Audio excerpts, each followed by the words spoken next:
ingresen, voy a publicar la presentación, voy a darles un saludo, activar un momento mi video para que nos saludemos y luego pues lo inhabilito para que no haya inconveniente, ¿verdad? Muchísimas gracias, Giovanni, por su apoyo. Licenciado, perdone, aprovechando el espacio. Sí, les escucho, dígame. Sí, fíjese que yo cuando ahorita que subió las notas, yo vi la mía y no muy estoy de acuerdo por lo que saqué, ¿verdad? No sé si usted me podría realizar una revisión de examen. Sí, con todo gusto. Si quiere, cuando finalice ahorita la clase, deme en el chat, coloca su nombre, el número de carnet y con todo gusto reviso nuevamente su evaluación para servirle. Va, muy bien, gracias, licenciado, le agradezco mucho. Igualmente. Creo, ya somos en este momento 56 personas. Bueno, tenemos ahí que no se trae un poco. Bueno, qué gusto saludar, compañeros. Buenas tardes y buenas noches. Les comentaba que tengo un problema con el tema del internet, está un poco lento, entonces voy a darles el saludo de buena noche y para que no haya ese inconveniente de que esté trabándose por el tema de los recursos, voy a inhabilitar en este caso el tema del video para que me escuchen bien, que al fin de cuentas es lo que me interesa y que en este caso avancemos con el contenido, ¿verdad? Solo para ratificarles lo que les indiqué el día lunes.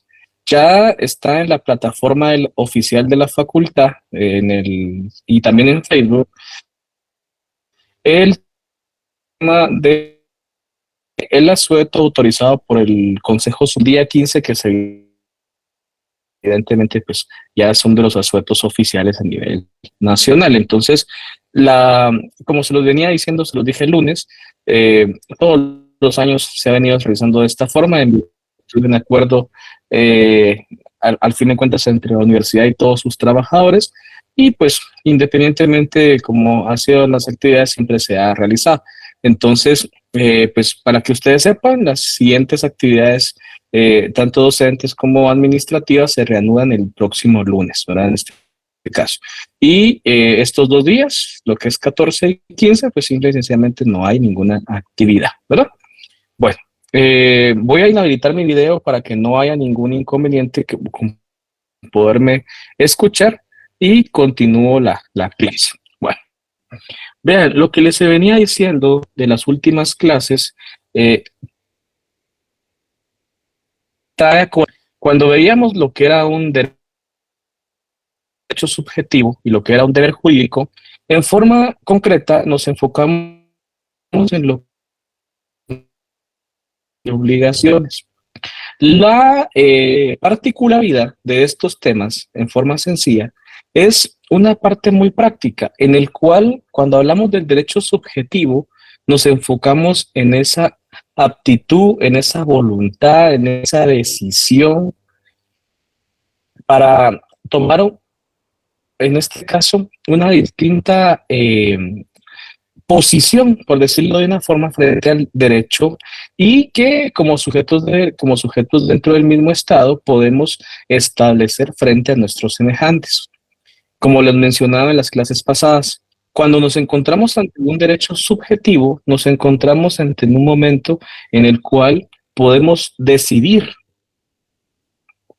si cumplimos, si exigimos, dependiendo la calidad de sujeto que somos. Es decir, si nos encontramos como sujetos activos en la relación o nos encontramos como sujetos pasivos en la relación, ¿verdad? Entonces, es muy acorde a un sentido integral, a un sentido voluntario, a una decisión personal, al fin de cuentas, ¿verdad?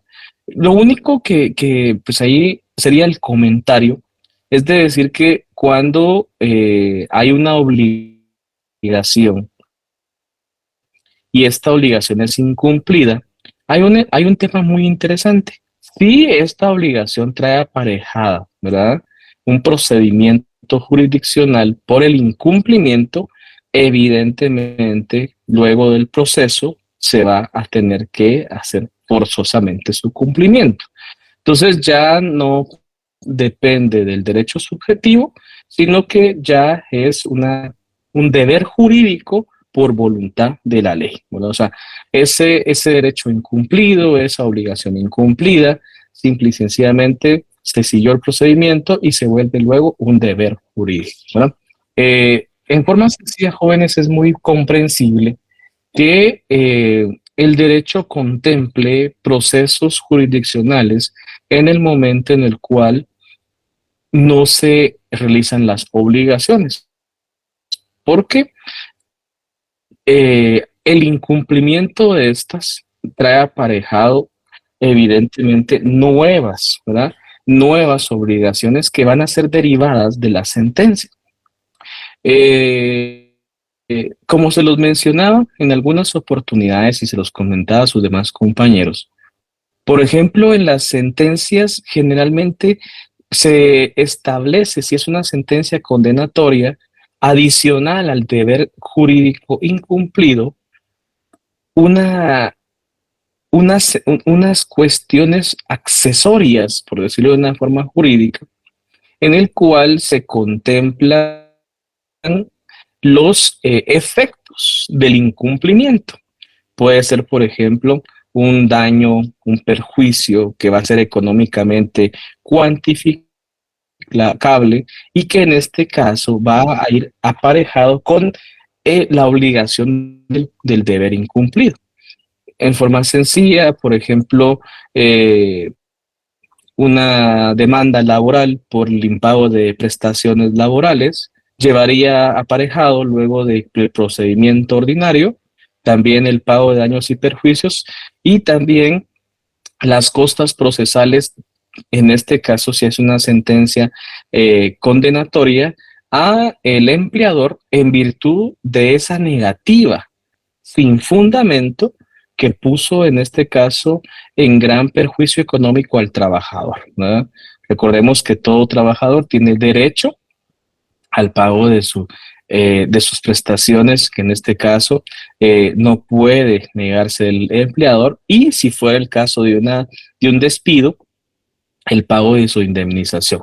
Porque es decir, claro que en Guatemala aún no está reconocida una indemnización universal. Solo en el caso de los despidos sí reconoce la ley el pago del mismo. ¿Verdad? Es muy distinto, por ejemplo, el pago de prestaciones como lo es bono 14, aguinaldo, que podrían ser proporcionales en el momento de la finalización del contrato, como también, por ejemplo, el tema de vacaciones, el tema de los días ya que el trabajador ha cumplido a nombre del patrón. Eso es muy distinto, eso no lo puede obviar el patrón, eso es obligatorio, independientemente aunque renuncie o independientemente aunque simple y sencillamente lo despida, ¿verdad? Contrario al tema de la indemnización, que sí sería un pago por cada año de trabajo, ¿verdad? Equivalente al promedio de sus últimos 6 meses de salario.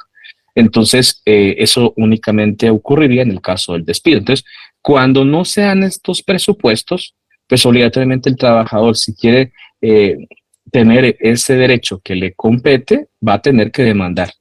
Y no únicamente por ello, ¿verdad? No únicamente por ello, sino que también asimismo podría demandar por daños y perjuicios que el Código Laboral establece, que pueden ser hasta 12 salarios mínimos, y también en ese caso buscar que todas las costas procesales, es decir, los gastos generados por el proceso, también en la sentencia sean prácticamente cobrados dentro de esa sentencia y que sea el empleador que termine, al fin de cuentas, pagándolo o restituyéndolo, sería la palabra correcta, ¿verdad? Porque pues el trabajador ya inicialmente lo aportó a su abogado, ¿verdad? Entonces, es muy interesante estos casos porque, insisto que aunque sea un derecho subjetivo, si ese derecho subjetivo es de hacer, ¿verdad? O tiene una obligación, generalmente si es incumplida, puede seguirse un procedimiento para el cumplimiento, ¿verdad? Para el cumplimiento. Ahorita, ahorita voy a leerla, pero no tenga pena. Y también otros ejemplos sería en el caso de una pensión alimenticia, en el caso, por ejemplo, de una demanda civil, el cobro, por ejemplo, de rentas atrasadas, el caso muy propio de una ejecución de una obligación que podría terminar, en este caso, si hubiera una garantía, perdiendo un vehículo, subastando un bien inmueble, por ejemplo. Entonces, voy a esto.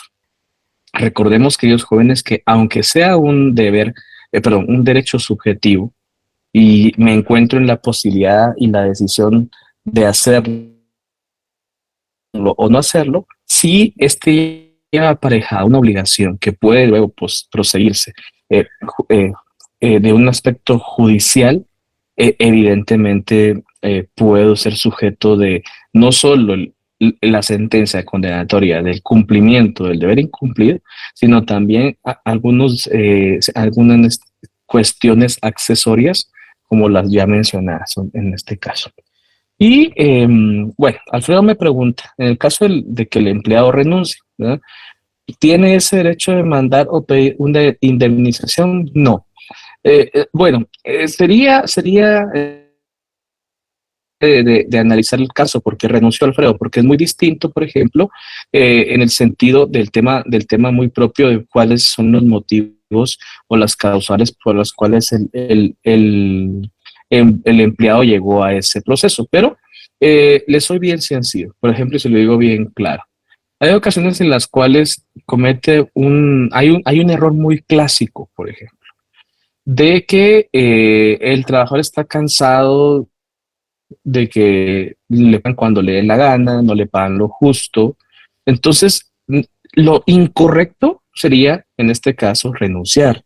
Porque pues nadie está obligado, es cierto, no hay una esclavitud del trabajo, nadie está obligado a mantenerse en el mismo, pero lo que le compete aquí, en este caso al empleado, no es renunciar, es darse por despedido injustamente. Porque, ¿qué sucede? En este caso es muy distinto porque él se está dando por despedido injustamente buscando una causal establecida en el Código Laboral, el Código de Trabajo, en el cual le cambian sus condiciones de trabajo, el impago de su salario. Entonces, eso le da la pauta a solicitar la indemnización, porque se dio por despido injustamente. O sea, no fue un despido directo no vino el empleador y lo despidió, sino que el mismo empleado, en virtud de lo que está ocurriendo, se dio por despedido, ¿verdad? Ahora bien, si él renuncia, por ejemplo, el tema de que la indemnización no le reconoce la ley ese derecho. Lo que le tendría que pagar el empleador en último caso serían bono 14, aguinaldo, vacaciones y los días que laboró el trabajador, al fin de cuentas todos estos elementos de forma proporcional. Porque recordemos, imagínense, estamos el día de hoy, ¿no? 13. Ahorita voy, Douglas, estamos a 13 de septiembre. 13 de septiembre ya prácticamente casi tenemos dentro del tema del aguinaldo, ¿verdad? Estamos hablando de que ya son 9 meses, ya casi los 10 meses proporcionales del aguinaldo, ¿verdad? Entonces, eso sí le debe pagar. El tema de bono 14 se pagó en el mes de junio, ¿verdad? Y a partir de julio en adelante, esos que son en este caso distinto el año para el bono 14, ya llevamos prácticamente algunos meses que también deberían ser pagados. Si ya en este caso eh, llevamos más del año de trabajo y no hemos gozado nuestras vacaciones, también en ese sentido pues nos está despidiendo, nos debería pagar también tema de vacaciones, ¿verdad? Y los días, pues es 14, es 13, ya son 13 días que estuve a discusión de, del, o sea, prestando mis servicios a favor del patrón, entonces esos 13 días también, ¿verdad? Esos 13 días también.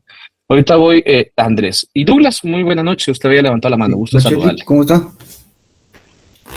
Bien, gracias a Dios. Fíjese que a mí me dio eso que comentó usted de verse por despedido injustamente y reclamar las prestaciones. ¿Eso cómo sucedería? ¿Se retira nada más uno, presenta carta o...?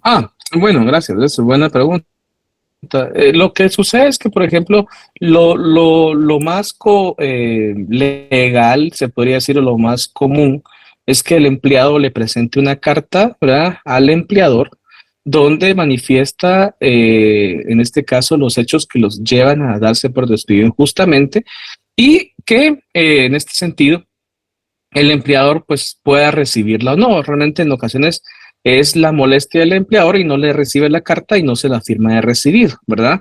Entonces, cuando se la firma de recibido, no es urgente que vayan a la inspección de trabajo a hacer mención de esta situación. Cuando en este caso le ha recibido la carta y se la ha firmado, ahí no es urgente. Pero cuando el empleador no le ha recibido la carta, es en el entendido que hasta puede girar instrucciones para que no lo dejen ingresar.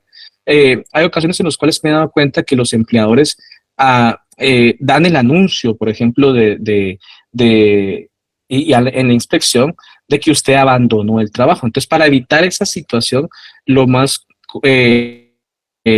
correcto sería que en el mismo momento en que usted se da por despido injustamente, que le presenta la carta y no se la recibe, ese mismo día, si es factible todavía, ir a la inspección de trabajo para hacer ver todas estas situaciones y que en este caso citen a su empleador para una audiencia conciliatoria, ¿verdad? Eso es lo que sería más correcto. Andrés, en el caso que usted me menciona de que el despido ilegalmente por ser sindicalizado, ¿verdad? Esto realmente violenta todo el derecho laboral. Soy muy claro en ese sentido, ¿verdad? Entonces, la verdad es que no es justificación, ¿verdad? El tema de sindicalizarse para que haya una causal de despido.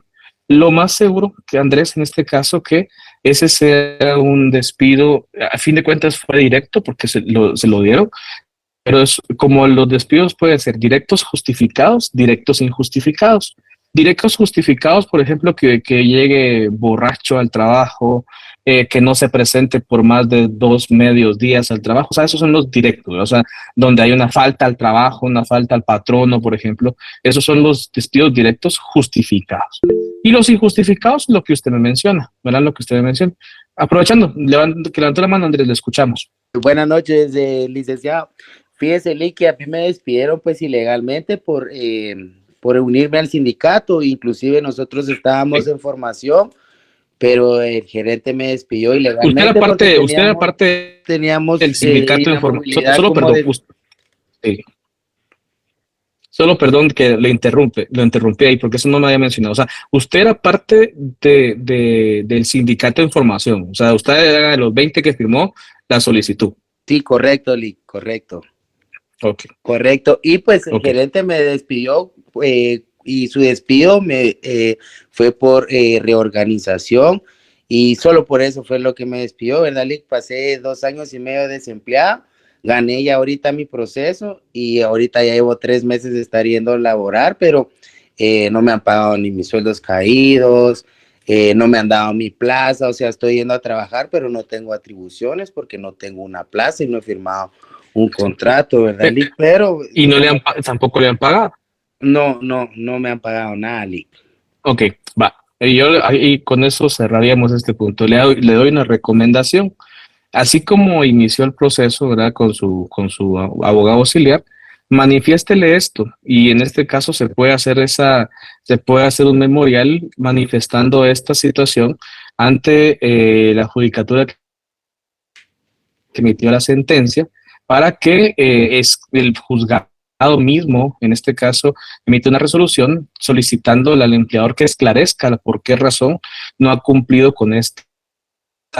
Al fin de cuentas es una orden judicial, ¿verdad? Y que de este caso podría tanto no solo, porque al fin de cuentas más que todo la empresa es que podría tener repercusiones a través de sus representantes legales y que en este caso pues no puede simplemente, pues lo recibieron, pero no es factible que lo tengan ahí sin hacer nada y tampoco le paguen, ¿verdad? Exacto. Gracias ahí gracias por la participación, para servirle.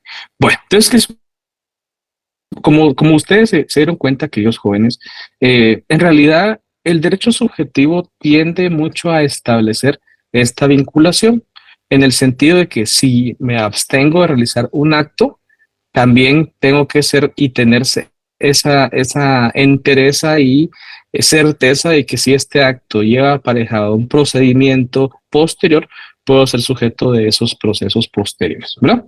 Bueno, y en ese sentido, vamos a lo demás, a la siguiente parte, el tema de la parte ya vimos el tema del derecho, ahora vemos el tema de la obligación, el deber jurídico.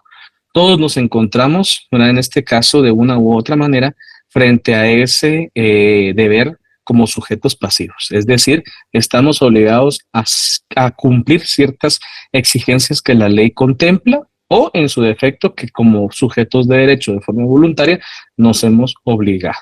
¿Y en qué se relacionan estos dos puntos? Como punto central, el tema de la relación jurídica, ¿verdad? Al final de cuentas, una relación jurídica es ese vínculo que existe entre derechos subjetivos y deber jurídico. Es creado a través de normas jurídicas, o sea, no puede ser de otra forma. Recordemos, y siempre se los he mencionado, jóvenes, todo acuerdo voluntario ya no lo podemos hacer únicamente por escrito, por oral, perdón, por la voz. Todo tiene que ser por escrito, ¿verdad? Todo debe quedar en un documento plasmado, porque ahí quedan los acuerdos, ¿verdad? Ahí quedan las situaciones que en este caso, de forma correlacionada, van a darse entre los derechos y las obligaciones, ¿verdad? O sea, aquí en ese documento se va a establecer cuáles son los derechos, cuáles son las facultades, cuáles son las atribuciones, cuáles serían las obligaciones a sí mismo, ¿verdad? Entonces, por ejemplo, sin ir tan lejos, o sea, por ejemplo, en el caso de los arrendamientos, como siempre lo he mencionado, o sea, si no hay un documento, ¿cómo podemos hacer constar cuánto era el arrendamiento? Existen medios, pues, porque, por ejemplo, puede ser un depósito, puede ser una constancia de transferencia, pero es muy distinto en aquel documento donde ambos, tanto sujeto activo como pasivo, firmaron y dieron su voluntad. Entonces, esa relación jurídica es aquel vínculo que se crea, ¿verdad? Principalmente entre sujetos de derecho, puede ser sujeto individual o como también puede ser sujeto colectivo o también llamado jurídico, y que va a originar en forma sencilla situaciones jurídicas que van a ser correlativas entre derechos y obligaciones. ¿Y cuáles son los elementos de la relación jurídica? Como ya lo hemos visto, yo creo que ya está más de decirlo, el sujeto activo y el sujeto pasivo, ¿verdad? El sujeto activo, aquel que está facultado para exigir, y el sujeto pasivo está obligado a cumplir. O sea, ahí, en estas dos palabras, uno es exigir y el otro es cumplir. En estas dos palabras se explica claramente quiénes son los sujetos activos y pasivos. Y como siempre se los he mencionado, en toda relación jurídica hay una bilateralidad, ¿no? O sea, puede ocurrir que en este momento me encuentro como sujeto activo y otra persona se encuentra como sujeto pasivo frente a mí. Cuando esta persona cumple, él ya me puede exigir. Entonces yo cambio esa situación personal y ahora me encuentro como sujeto pasivo porque ya me están exigiendo y me encuentro obligado a cumplir, ¿verdad? Obligado a cumplir. Entonces, como insisto en ese sentido, vean, podemos verlo en cualquier relación que nosotros tengamos en la vida jurídica, en el ámbito social, por ejemplo, ¿verdad? Desde ir al supermercado, ¿verdad? En este caso, y elegir los abarrotes y pagar por los mismos, ¿verdad? Como hasta situaciones más complejas, como mencionaba, por ejemplo, su compañero Andrés, ¿verdad? En el caso de relaciones que parten de una contratación laboral, ¿no? Vean, sin ir tan lejos, les puedo contar algo ahorita en la historia de mi vida, pues. Con mi esposa, cuando nos casamos, ¿verdad?, adquirimos una refri. Dentro de las cosas que uno tiene que tener en su hogar, ¿verdad? El refri es indispensable. Me recuerdo muy bien que nos habían indicado en ese momento, cuando la adquirimos, que tenía garantía el motor, o sea, de 10 años, ¿verdad? El compresor de la refri de 10 años, ¿verdad? Bueno, vamos a cumplir en realidad 9 años de casados y en estos días prácticamente en estos días del lunes para hoy, bueno, tal vez fue fin de semana, pero no lo comenté el lunes, la refri está fallando, ¿no? Está fallando, ya no congeló, ya se enfrió, se nos arruinan algunas cosas. Entonces, lo único que no tuvimos el cuidado de guardar correctamente la factura, y donde estaba guardada, pues se enmoheció, o sea, se puso y se borró los datos, soy bien claro. Pero teníamos el envío, ¿verdad? Y ahí se había estado apuntado el número de factura, fuimos al lugar donde la compramos y nos reimprimieron la factura. Yo ya estaba con una gran pena, les digo, porque pues, yo fui a ver precios de refrigeradoras y andan carísimas. Pues era una similar que teníamos nosotros más o menos como en 8.500 quetzales. Entonces, yo si voy saliendo de bisacuotas, digo, meterme otra vez a bisacuotas, no, ya no quiero, soy sincero. Pero a fin de cuentas es indispensable. Pues dije, bueno, si tenemos la factura y nos dijeron que son 10 años, y activemos la factura. Y les digo, así fue. Entonces, eh, eh, eh, yo me imaginé, y soy bien sincero, cosas de 9 años, datos de la factura, llegó el técnico y efectivamente es el compresor del mal, ¿verdad? Les digo, lo interesante de todo es de que, pues al final de cuentas, se va a tener que pagar los materiales, pero no el compresor, que es lo más caro, ¿no? Más o menos como 3.000. Nehemías, William, dicen que me escuchan entrecortado. No sé si me escuchan entrecortado. Voy a hacer una actualización, ¿verdad?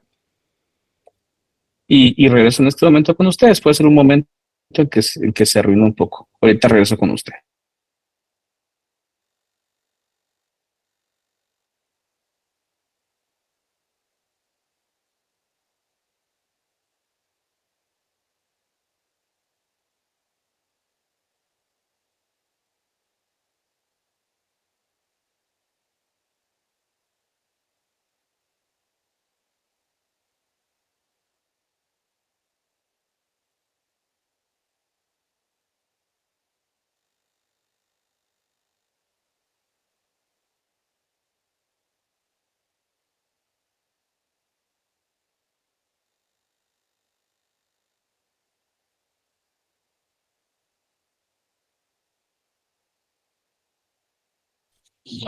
He regresado nuevamente. No sé si se escucha nuevamente mejor. No sé si ya no hay interferencia en la señal. No sé si se escucha mejor ahora. Ok, gracias, Sara. Muy amable. Ok, perfecto. Ok, excelente. Ok, gracias. Muy amable, Nenia. Le agradezco mucho. Gracias a todos por avisarme. Vean, y como les mencionaba, entonces, en ese sentido, ¿verdad? Cuando hay una relación jurídica, sabemos perfectamente que es una bilateralidad. No es una bilateralidad porque si el sujeto activo exige el cumplimiento, el pasivo, que está obligado a cumplir, los dos realizan su deber jurídico y su derecho subjetivo, ambos van a cambiar ese aspecto. Ya el sujeto activo se encuentra obligado a cumplir, en tal sentido se vuelve pasivo, y el sujeto pasivo ya puede exigir el cumplimiento, se vuelve sujeto activo, ¿no? Siempre existe esa bilateralidad entre derechos y obligaciones, ¿no? ¿Dudas de este punto? Ok, continúo entonces, estimados jóvenes. Dentro de ese sentido, hay también elementos materiales. Dentro del elemento material tenemos el hecho condicionante y el objeto. ¿Cuál es ese hecho condicionante? ¿Verdad? Puede ser que esta relación jurídica nazca, en este caso, de un acto de voluntad del sujeto, o puede ser también que sea un hecho de la naturaleza, ¿verdad? Lo único que este hecho de la naturaleza sí implica que existan situaciones jurídicas o relaciones jurídicas. Si ustedes recordarán el primer punto que analizamos de estas clases, era acto jurídico y hecho jurídico. Mencionaba, queridos jóvenes, que nos íbamos a enfocar precisamente en los actos jurídicos, pero también hay ocasiones en las cuales las relaciones jurídicas nacen de hechos, en este caso, que no necesariamente parten de la voluntad, pero se dan como motivo de la misma. Yo les decía, por ejemplo, la vinculación entre entre la filiación entre un padre y un hijo, por ejemplo, ¿verdad? O sea, al fin de cuentas se crean derechos y obligaciones para ambos sujetos de derecho. Y que también en ese sentido recaen en esos derechos y obligaciones. Y que por tal motivo el hecho condicionante puede también derivarse no necesariamente del acto de voluntad, sino también un hecho en este caso natural. El objeto es el mismo tema que veíamos y hemos venido desarrollando, ¿verdad? En este caso es sobre qué versa la relación jurídica, sobre qué recae la relación jurídica. El objeto puede ser bienes, pueden ser en este caso inmuebles, muebles, semovientes. Como les he mencionado, el objeto puede ser siempre un objeto que esté contemplado dentro del ambiente lícito de comercio, ¿verdad? No puede ser un objeto ilícito, ¿verdad? No puede ser un objeto ilícito porque independientemente de que sea una causa lícita, la relación jurídica se vuelve ilícita como tal, ¿verdad? Entonces, el objeto puede ser cualquiera, ¿verdad? El objeto puede ser cualquiera siempre y cuando esté, en este caso, pueda ser factible su comercio como tal, su situación jurídica sea real, palpable, visible, realizable también en ese sentido, ¿verdad? Cuando ya existen objetos fuera del negocio, fuera del comercio, simplemente no se pueden realizar. Y si recuerdan ustedes, yo les decía, vean, hay elementos, hay objetos que el derecho reconoce como realizables, como exigibles, como ejecutables, siempre y cuando hayan cumplido la ley, ¿verdad? Porque todos aquellos objetos de contrabando ahí están incumpliendo la ley. A pesar de que sean elementos que pueden negociarse, transarse conforme a la ley, han incumplido uno de los preceptos, ¿verdad? El hecho de ingresar de forma legal a nuestro país, ¿no? Yo les digo, y es de decirlo y analizar los casos. Muchos de los elementos que venden en los mercados, por ejemplo, de los que traen de los artículos mexicanos, muchos de ellos en realidad son artículos de contrabando, ¿verdad? Muchos de ellos son de contrabando.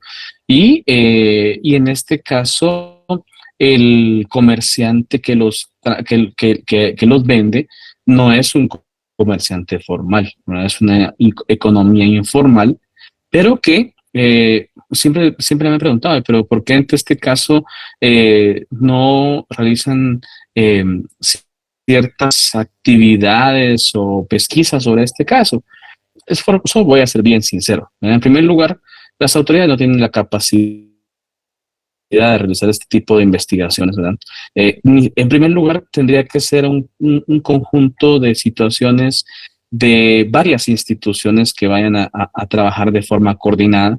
En este caso, por ejemplo, Migración Guatemalteca, la Superintendencia de Administración Tributaria, el Ministerio Público, la Policía Nacional Civil. No es una cosa sencilla, ¿verdad? No es una cosa sencilla.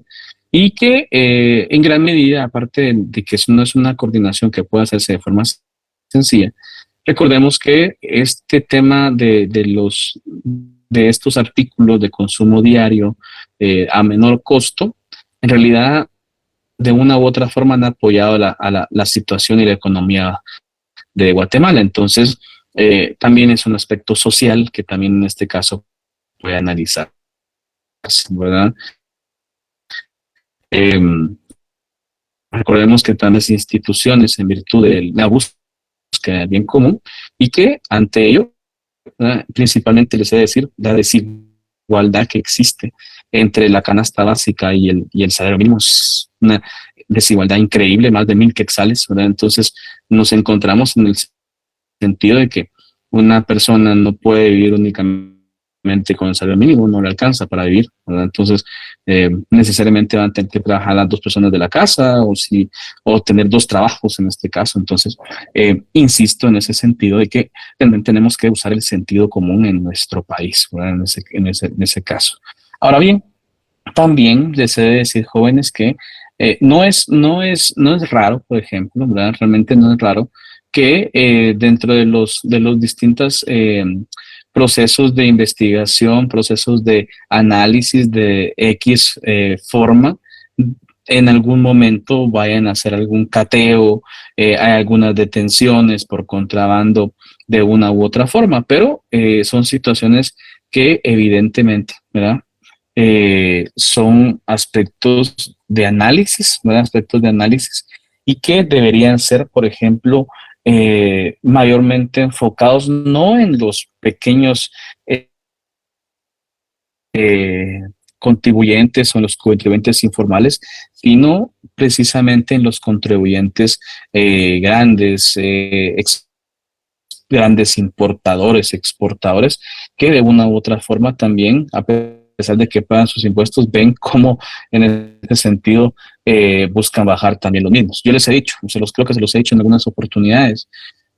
Por ejemplo, esos centavos, esos quetzales que uno dice, mira, quiere contribuir, generalmente lo dicen en los grandes centros comerciales, en los venta de abarrotes a granel, donde indican usted que si quiere donar este porcentaje, estos centavos, estos quetzales, al final de cuentas deberían darles un comprobante de donación por los mismos que ustedes les puede servir para rebajar sus impuestos anuales, contrario que a ellos cuando lo hacen en nombre de la sociedad, a ellos les sirve para rebajar sus impuestos, ¿verdad?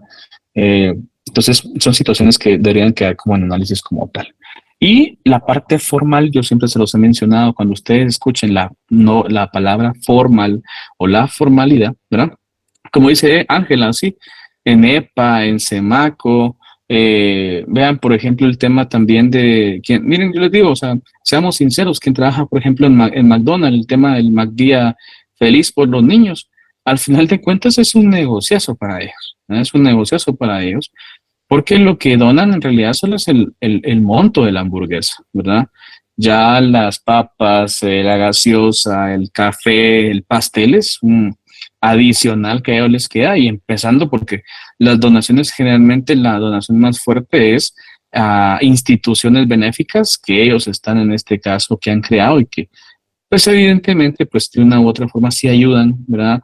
A la población, pero al fin de cuentas es algo que también se les revierte a ellos en beneficio, y que sería interesante en ese sentido, pues, analizar realmente todo este aspecto, ¿verdad? Pero sí, yo les digo, miren, la verdad es que estoy muy claro y muy directo. Toda esta situación donde vamos a donar, que si dona su quetzal, que si dona los centavos, yo no lo hago, ¿no? Yo no lo hago porque en una oportunidad pedí mi constancia de donación y la señorita no sabe, la que me estaba cobrando la cajera no sabía ni qué le estaba pidiendo, ¿verdad? Entonces, tal vez no me va a ayudar en mayor medida para mis impuestos, pero al fin de cuentas, si me piden que lo done, o que con todo gusto lo puedo hacer, pero que sea en nombre mío, no en nombre de ellos, ¿verdad? Bueno, y como siempre lo he dicho, el tema de la parte formal siempre va a estar aparejado con una norma jurídica, una disposición legal o con un proceso de requisitos esenciales. O sea, no puede exigirse que haya un vínculo entre derechos y obligaciones si no se ha cumplido con la norma jurídica, ¿verdad? Yo quiero, y de verdad, si algo quiero crearles conciencia a ustedes, jóvenes, es que todo lo que realicemos que quede por escrito. Todo lo que realicemos que quede por escrito. Si vamos a vender un vehículo, no nos quedemos únicamente con hacer la firma del documento o el traspaso. Hagamos un documento privado, y aunque tal vez salga a nuestro bolsillo, vamos con un notario que nos haga la legalización de la firma.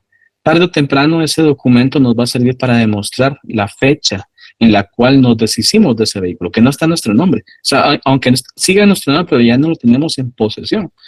¿Qué hacen? ¿Qué deshacen con ese vehículo? Ya en este caso hay un medio probatorio para indicar que desde ese punto, desde ese día, desde ese momento, ya no estaba en mi posesión, ¿verdad? Y ya en este caso hacer claro, ¿verdad? En el sentido de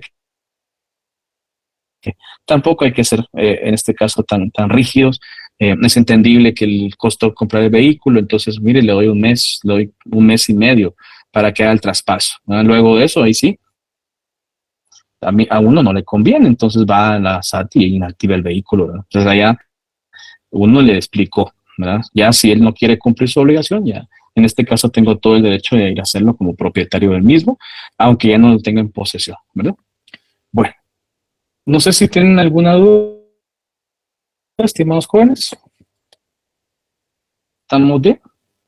Bueno, ahora bien, vamos a pasar a un punto que yo siempre le explico, porque a pesar de que aún todavía no hemos recibido clases de derecho procesal, sí es importante y en este caso muy correlacionado entender cuando hay un derecho subjetivo, hay un deber jurídico que conllevan una relación jurídica.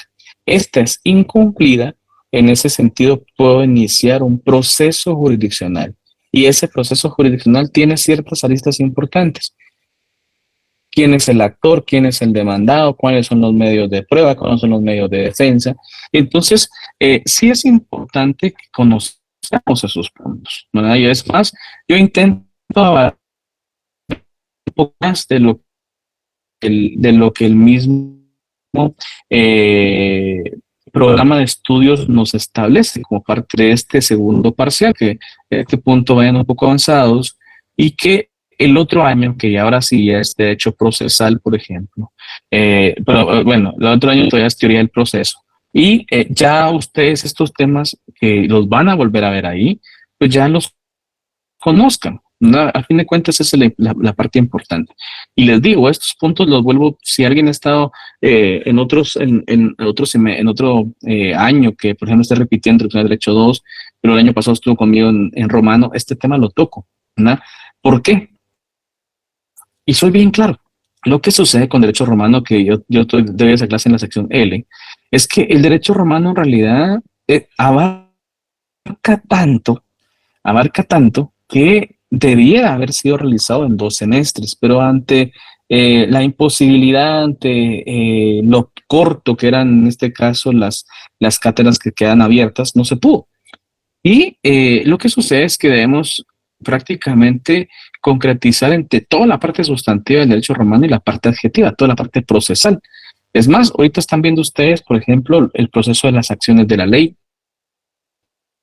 Luego van a ver el proceso formulario, el proceso extraordinario, pero es de decir que tenemos que entender quién era el actor, quién era el demandado, cuáles eran los medios de prueba. Y por tal motivo, a este punto lo doy igual en romano, lo doy igual en introducción al derecho 2, porque sí, como les digo, me importa mucho, ¿verdad?, que entendamos ese aspecto. No es lo mismo estar en un aspecto sustantivo, donde se crean instituciones, donde se crean derechos, en un aspecto procesal, en un aspecto adjetivo, donde ya encontramos mecanismos de solución de conflictos, donde ya encontramos procesos para llegar a un deber incumplido y hacerlo cumplir, ¿verdad? Entonces, ¿qué es la acción?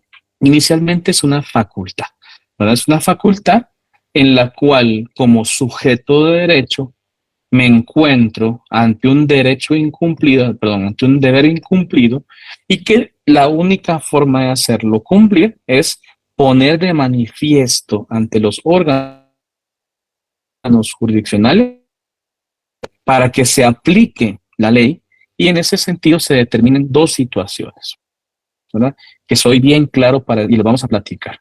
Primero, declarar la existencia de la obligación, ¿no? Primero, declarar que existe la obligación. Y segundo, hacer efectiva esa obligación, ¿no? Entonces, lo que vamos a determinar es esclarecer una situación jurídica dudosa, ¿no?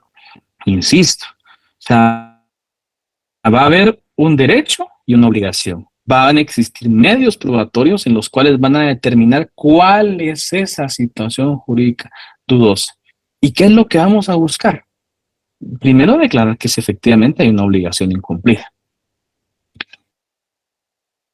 Y el segundo punto más importante, hacer efectiva esa obligación, ¿no? O sea, en forma sencilla, si no accionamos, si no actuamos, nunca vamos a hacer efectiva esa obligación, porque el que es obligado no cumple ante su derecho subjetivo.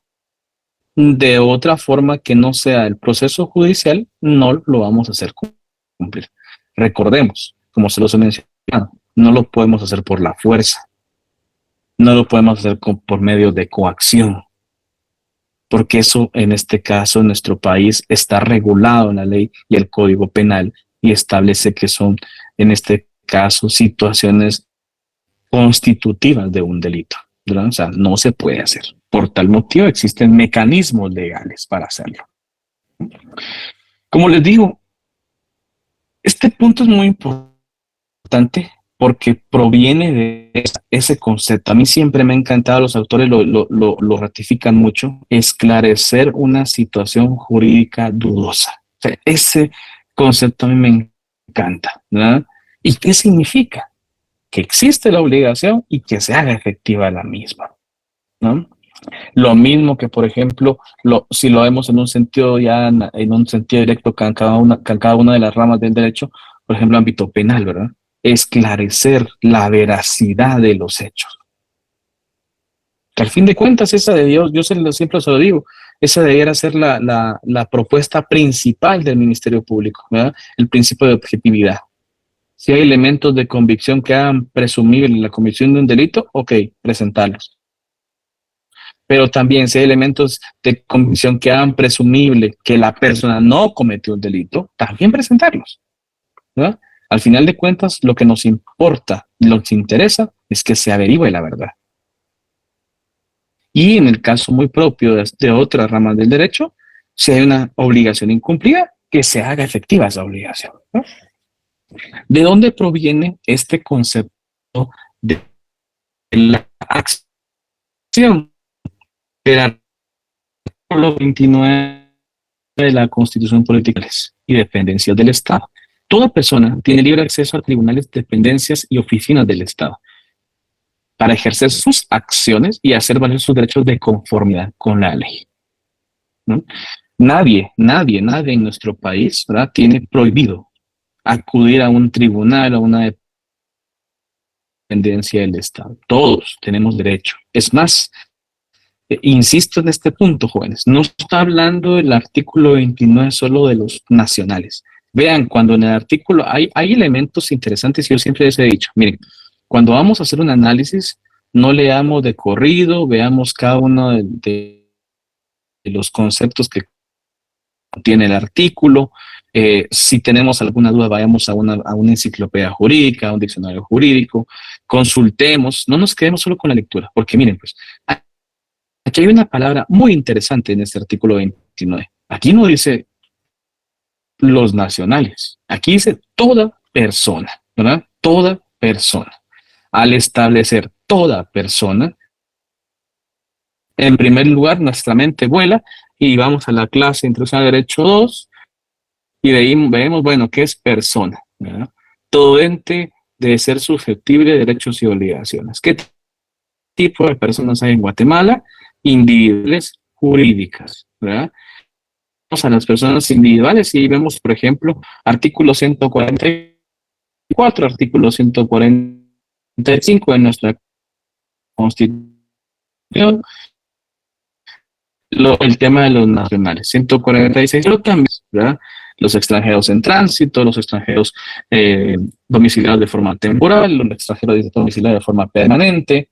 ¿Qué sucede? Aquí no está diciendo extranjeros o nacionales, dice toda persona. O sea, tanto los individuales y también en este caso se incluye, ¿verdad?, a las personas jurídicas o colectivas. Entonces, cuando este artículo menciona, establece esa pequeña palabra o esas dos pequeñas palabras, toda persona, es muy claro al realizar esa situación jurídica en la cual no limita por ningún tipo, que sea nacional, que sea extranjero, que sea individual, que sea jurídico.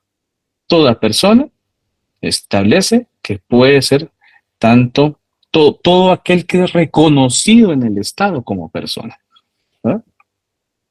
Bueno, ¿dudas de este punto? ¿Estamos bien? Todo bien. Gracias, muy amable. Bueno, vean por la hora, y porque tengo que en este caso terminar con el tema de su compañero que me estaba pidiendo la revisión. No sé si hay algún inconveniente, alguna duda más, pero es que nos quedaríamos hasta acá, ¿verdad? Nos vemos la siguiente semana, el día lunes. Y pues nada más me quedo con su compañero. ¿Cuál era su nombre? Douglas, ¿no? No. Oh, no. ¿Qué tal, licenciado? No, es Giovanni. Sí, por favor, si quiere, usted está viendo que ahorita sus compañeros están poniendo los datos de nombre completo y número de carnet. Esperemos que terminen todos ellos y por favor me pone su nombre completo, número de carnet y que solicita revisión de su examen, con todo gusto. Gracias, licenciado. Por favor, con todo gusto, Giovanni. Bueno, ya los demás, queridos jóvenes, que estén muy bien, ¿verdad? No les digo que en este caso felices fiestas de independencia, porque soy bien sincero, la independencia solo fue para muy pocos, ¿verdad? Hace ya varios siglos. Entonces, lo que sí es que, insisto en este punto, tenemos que trabajar por nuestro país, ¿verdad? Tenemos que velar por nuestro país. Inicio, y siempre lo he mencionado, iniciemos con nuestra familia, con nosotros mismos. Si nosotros lo hacemos con nuestra familia, con nosotros mismos, sé que vamos a tener una mejor sociedad, una mejor Guatemala, ¿verdad? Nuestro país es un país bendito, es un país grande, hermoso, y que tenemos que hacerlo florecer, ¿verdad? Tenemos que hacer engrandecer a esta enorme nación, sentirnos orgullosos de dónde venimos, ¿verdad? Proveer a nuestra familia con nuestro trabajo honrado, digno, ¿verdad? Y insisto en ese sentido, queridos jóvenes, de todo ese proceso que debemos hacer como parte de este hermoso país, ¿verdad? Bueno, me quedo hasta acá, ¿verdad? Y pues con Buenas noches, licenciado. Ángela, o sea, igualmente, Edgar.